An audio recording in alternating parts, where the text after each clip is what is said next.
जय Shri Ram dear students. मैं मयंक द्विवेदी आशा करता हूं आप सब अच्छे होंगे। आप सभी का हमारे YouTube channel Mayank study centre में स्वागत है। आज हम आपको पढ़ाएंगे एनसीईआरटी विज्ञान कक्षा 10 अध्याय 1 रासायनिक अभिक्रियाएं एवं समीकरण, केमिकल रिएक्शन एंड इक्वेशन। ठीक है ना। तो इसकी पहली वीडियो में हमने क्या बताया था, रासायनिक अभिक्रिया के बारे में और अभिकारक तथा उत्पाद के बारे में बताया था। ठीक है ना। तो रासायनिक अभिक्रिया के बारे में हमने क्या बताया था, रासायनिक अभिक्रिया।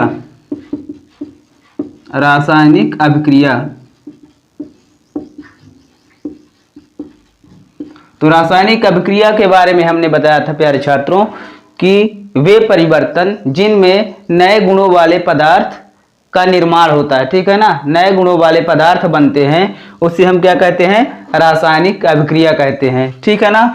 क्या बताया था हमने कि वे परिवर्तन जिनमें नए गुणों वाले पदार्थ। ठीक है ना। रासायनिक अभिक्रिया के बारे में आपको याद रखना है कि नए गुणों वाले पदार्थ, ठीक है ना, नए गुणों वाले पदार्थ बनते हैं या कि उनका निर्माण होता है, उसको हम क्या कहते हैं, रासायनिक अभिक्रिया या केमिकल रिएक्शन कहते हैं। ठीक है ना। इतना समझ में आया आपको। अब नए गुण वाले पदार्थ, जैसे सिंपल सा उदाहरण दे रहे हैं आपको कि दूध। ठीक है ना। दूध में हम क्या डालते हैं, दूध में हम जोरन डालते हैं। जोरन का मतलब कि जो जामन होता है, तो उससे हमारा क्या बनता है, दही बनता है। ठीक है ना। इतना समझ में आया आपको। दूध में जोरन हम डाल देते हैं यानी कि जामन डाल देते हैं, तो वो हमारा क्या बन जाता है, दही बन जाता है। दही बनता है ना। ठीक। तो ये क्या हो गया, दूध का गुण अलग है और दही का गुण अलग है। ठीक है ना। तो इसमें क्या हो गया, नए गुण वाले पदार्थ आ गए, यानी नए गुण वाले परिवर्तन हो गए इसमें। फिर दूसरा एग्जाम्पल हमने क्या दिया था कि लोहे पर जंग लगना। ठीक है ना। फिर क्या दिया था, भोजन का पचना या कि भोजन का पकना। ठीक। फिर हमने क्या उदाहरण दिया था, एक उदाहरण और हमने दिया था, सांस लेना, श्वसन। ठीक है ना। सांस लेना यानी हम क्या लेते हैं, O2 लेते हैं। O2 हम लेते हैं, उसके बदले में हम क्या निकालते हैं, CO2, यानी O2 लेते हैं। सांस क्या लेते हैं, सांस में हम ऑक्सीजन लेते हैं और जब सांस छोड़ते हैं तो कार्बन डाइऑक्साइड बाहर निकालते हैं। ठीक है ना। तो ये हो गया आपका रासायनिक अभिक्रिया। इसमें और चीज क्या बताए थे हम, अभिकारक। तो अभिकारक क्या कहते हैं, अभिकारक किससे कहते हैं, तो आप बताओगे कि ऐसे पदार्थ, ठीक है ना, कि रासायनिक अभिक्रिया में भाग लेने वाले पदार्थ को हम क्या कहते हैं, अभिकारक कहते हैं। रासायनिक अभिक्रिया में भाग कौन कौन ले रहा है, जैसे इसमें दूध भाग ले रहा है और जोरन। ठीक है ना।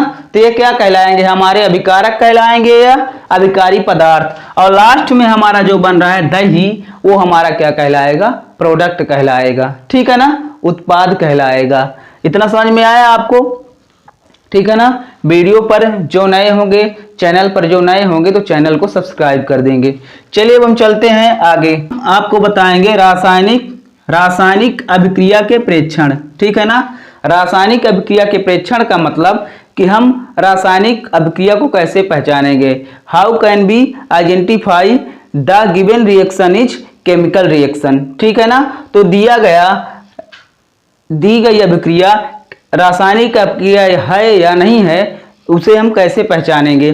तो देखिए उसके लक्षण क्या होते हैं। पहला, अवस्था परिवर्तन। ठीक है ना। इनमें क्या रहेगा, अवस्था परिवर्तन होगा, जैसे कि ठोस से द्रव में, द्रव से गैस में। ठीक है ना। रंग परिवर्तन, तो रंग परिवर्तन का मतलब क्या होता है कि जो भी पदार्थ रहेगा उसके रंग में परिवर्तन हो जाएगा, परिवर्तन आ जाएगा। जैसे कि आप देखोगे कि जो लोहा क्या था, पहले नॉर्मल अवस्था में था, कहने का मतलब लोहा। ठीक है ना, Fe। तो लोहे पर जब जंग लग जाता है तो उसमें रंग परिवर्तन होता है कि नहीं होता है। आप देखोगे कि उसका रंग परिवर्तन हो जाएगा, यानी भूरा या कि लालिमा युक्त परत चढ़ जाती है, तो वो क्या होता है, आपका रंग परिवर्तन हो जाता है। ठीक है ना। तीसरा आपका क्या कह रहा है, तापमान में परिवर्तन। ठीक है ना। तापमान में परिवर्तन, तापमान में परिवर्तन का एक सबसे अच्छा उदाहरण है, जैसे कि आप मार्केट से चूना लाते हो, ठीक है ना। तो चूने को जब पानी में डालते हो तो क्या होता है, खौलने लगता है। ठीक, जब खौलने लगता है तो उसके तापमान में परिवर्तन हो जाता है, टेम्परेचर उसका हाई हो जाता है, ठीक है ना। तो चूना क्या होता है, आपका तापमान में परिवर्तन का सबसे अच्छा उदाहरण है। अगर आप उसमें हाथ डालोगे तो आपका हाथ जल जाएगा, यानी खौल जाएगा पूरा हाथ, ठीक है ना। तो इसीलिए हमारे घर के बड़े बुजुर्ग क्या कहते हैं, जब चूना पानी में डालते हैं कि उसमें हाथ नहीं डालना है, ठीक है ना। उसका पूरा पात्र ताप गर्म हो जाता है। चलिए अब चलते हैं चौथा है गैस का उत्सर्जन, ठीक है ना। तो इसके बारे में हम जान लेते हैं थोड़ा सा। गैस का उत्सर्जन जैसे एक उदाहरण है, जब किसी धातु को हम तनु अम्ल से क्रिया कराते हैं, ठीक है ना। तो उसमें क्या होता है, हमारा लवण बनता है और गैस का क्या हो जाता है, उत्सर्जन हो जाता है प्यारे छात्रों। जैसे एग्जाम्पल देख लीजिए, कोई धातु होती है यानी मेटल, उसकी क्रिया हम किससे कराते हैं, तनु अम्ल, ठीक है ना। तनु अम्ल तो वो काहे में परिवर्तन हो जाता है, लवण प्लस H2, ठीक है ना। तो यहां पर देखिए, जब किसी धातु यानी मेटल की क्रिया हम किससे कराते हैं, तनु अम्ल एसिड से कराते हैं, तो वो काहे में परिवर्तित होता है, लवण में परिवर्तित हो जाता है, ठीक है ना। काहे में, लवण में परिवर्तित हो जाता है और उसमें क्या निकलती है, हाइड्रोजन गैस निकलती है, H2 गैस। ये तीर का चिन्ह है, ये कहाँ जाती है, वायुमंडल में जाती है। गैस कहाँ जाएगी, ऊपर जाएगी, वायुमंडल की ओर जाएगी। तो यहाँ पर देखिए अब तनु अम्ल क्या होता है, तो तनु अम्ल को आगे हम बताएंगे अम्ल वाले चैप्टर में, पर आप यहाँ थोड़ा सा जान लीजिए कि तनु अम्ल का मतलब कि कमजोर अम्ल या कि हल्का अम्ल, ठीक है ना। तो ये समझ में आया। रासायनिक अभिक्रिया को हम कैसे पहचानेंगे, या कि इसके अवस्था में परिवर्तन होगा, रंग में परिवर्तन होगा, या कि तापमान में परिवर्तन होगा, या कि गैस का उत्सर्जन होगा, तो हम समझ जाएंगे ये क्या है, हमारी रासायनिक अभिक्रिया है, यानी केमिकल रिएक्शन है, ठीक है ना। तो इतना समझ में आया आपको। चलिए अब हम चलते हैं आगे, ठीक है ना। वीडियो पर बने रहिएगा और वीडियो को ज़्यादा से ज़्यादा शेयर करिएगा, लाइक कर दीजिएगा। चैनल पर जो भी नए हैं तो चैनल को क्या करेंगे, सब्सक्राइब कर देंगे। अब हम जानेंगे रासायनिक परिवर्तन को प्रदर्शित करना, किस तरह रासायनिक परिवर्तन को प्रदर्शित किया जाता है। अभी हमने क्या जाना, रासायनिक परिवर्तन यानी रासायनिक अभिक्रिया को, केमिकल रिएक्शन को पहचानने का तरीका हमने जाना था।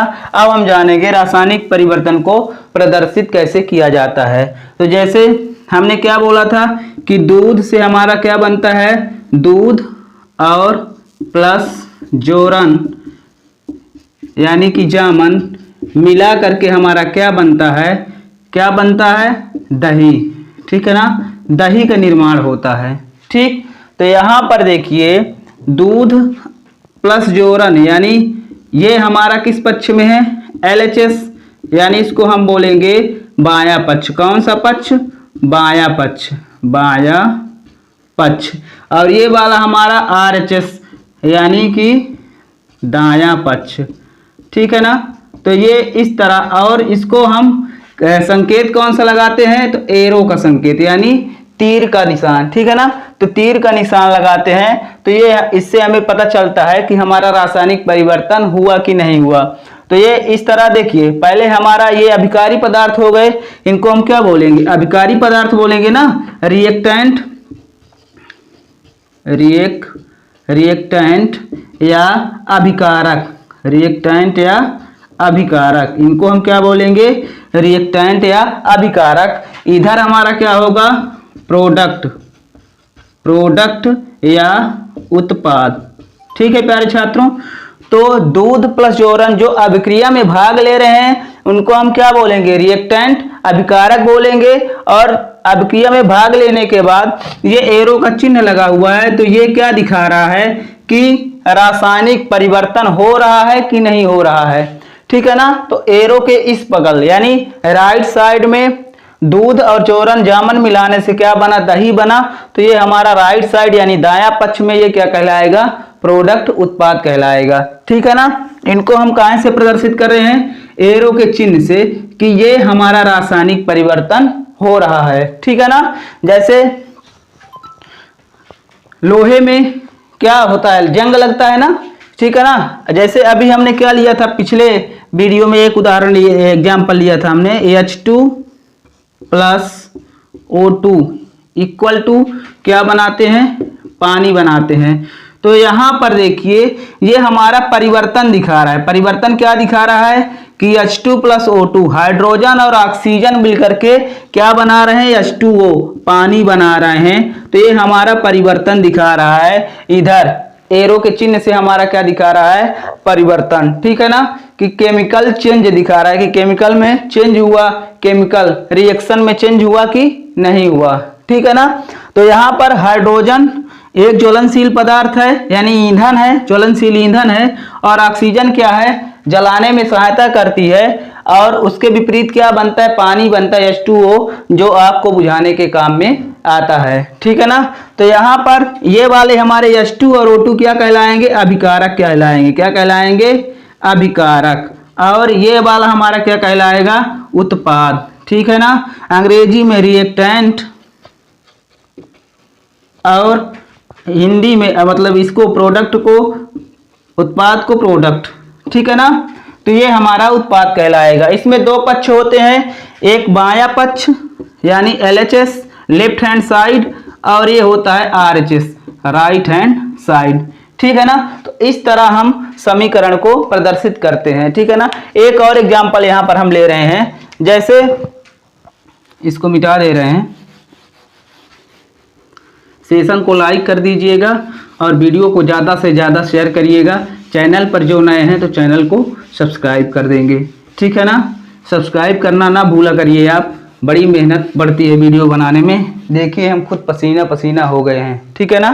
तो हमारा सपोर्ट करिए और इस वीडियो को ज़्यादा से ज़्यादा शेयर करिए। ठीक। तो अब देखिए यहाँ पर एग्जाम्पल हमने लिया है जिंक प्लस सल्फ्यूरिक अम्ल, जिंक सल्फेट। ठीक है ना। जिंक प्लस सल्फ्यूरिक अम्ल, और क्या बनता है, जिंक सल्फेट। और कौन सी गैस निकलती है, हाइड्रोजन।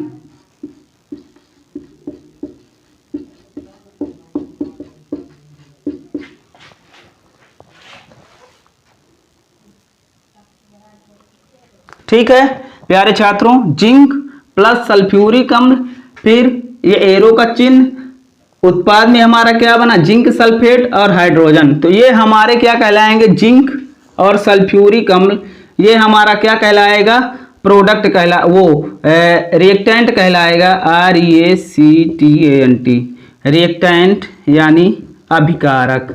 ये हमारा अभिकारक कहलाएगा। और कौन सा पक्ष है ये, तो LHS पक्ष यानी बायां पक्ष है। और ये हमारे क्या कहलाएंगे, प्रोडक्ट कहलाएगा, प्रोडक्ट। ठीक। ये हमारा उत्पाद कहलाएगा। तो यहां पर देखिए, और प्रदर्शित किससे कर रहे हैं कि एरो के चिन्ह से, कि परिवर्तन हुआ कि नहीं हुआ। तो आप देखोगे कि एरो का चिन्ह लगा रहेगा और उसके आगे हमारा जो भी प्रोडक्ट बनेगा वो दिखाई देगा आपको। तो हम जान जाएंगे कि इसमें परिवर्तन हुआ है, रासायनिक परिवर्तन हुआ है। ठीक है ना। तो देखिए जिंक, अब इनका संकेत लिख करके हम इसको सही कर देते हैं समीकरण को। तो जिंक का संकेत होता है Zn, जिंक प्लस सल्फ्यूरिक अम्ल। तो सल्फ्यूरिक अम्ल का क्या होता है, H2SO4। ठीक है ना, इक्वल टू जिंक सल्फेट। अब जिंक सल्फेट कह रहा है तो ZnSO4। SO4 का मतलब सल्फेट प्लस हाइड्रोजन, हाइड्रोजन यानी H2 गैस निकलेगी जो कि वायुमंडल में जाएगी। तो यहां पर देखिए Zn जिंक हो गया हमारा, H2SO4 सल्फ्यूरिक अम्ल हो गया। और ये देखिए एरो का चिन्ह ये दर्शाता है रासायनिक परिवर्तन को, ZnSO4 इसको हम बोलेंगे जिंक सल्फेट प्लस H2, ये हाइड्रोजन गैस हमारी। ठीक है ना। तो यहाँ पर देखिए Zn समीकरण हमारा संतुलित है। H2SO4 हाइड्रोजन के 2 अणु हैं तो हाइड्रोजन के 2 अणु, और Zn अकेला है तो Zn अकेले SO4, तो हमारा ये बन गया जिंक सल्फेट प्लस H2। ठीक है ना। तो इसको हम क्या बोलेंगे, अगर हम आपसे पूछते हैं कि इनमें Zn और H2SO4 क्या है, ठीक है ना। अब देखिए जिंक क्या है, जैसे हमने उदाहरण दिया था कि ये वाला दिया था ना यहाँ पर कि धातु प्लस तनु अम्ल की क्रिया, ये वाला उदाहरण दिया था ना हमने, धातु प्लस अम्ल की क्रिया करेंगे तो क्या बनेगा, लवण बनेगा, और उसके साथ क्या बनेगा, हाइड्रोजन गैस निकलेगी, बताया था ना हमने। तो हाइड्रोजन गैस ये निकल गई H2। ठीक है ना। तो ये धातु हुआ जिंक मेटल, H2SO4 तनु अम्ल हुआ, और ZnSO4 एक लवण हुआ जिंक सल्फेट। ठीक है ना। तो यहाँ पर देखिए ये जिंक और H2SO4 हमारे क्या कहलाएंगे, तो आप बोलोगे सर जी कि अभिकारी पदार्थ, अभिकारी पदार्थ या अभिकारक, और ZnSO4 ये आपका क्या कहलाएगा, प्रोडक्ट या उत्पाद कहलाएगा। क्या कहलाएगा, प्रोडक्ट या उत्पाद कहलाएगा। ठीक है ना। और ये हमारी हाइड्रोजन गैस कहाँ जाएगी, वायुमंडल में जाएगी। तो इस तरह हमने आपको समझाया, और आशा करता हूँ कि ये सब समझ में आया होगा आपको। तो वीडियो को ज़्यादा से ज़्यादा शेयर करिएगा, लाइक कर दीजिएगा, और चैनल पर जो भी नए हैं तो चैनल को सब्सक्राइब कर देंगे। ठीक है ना। Thanks for watching my YouTube channel. धन्यवाद।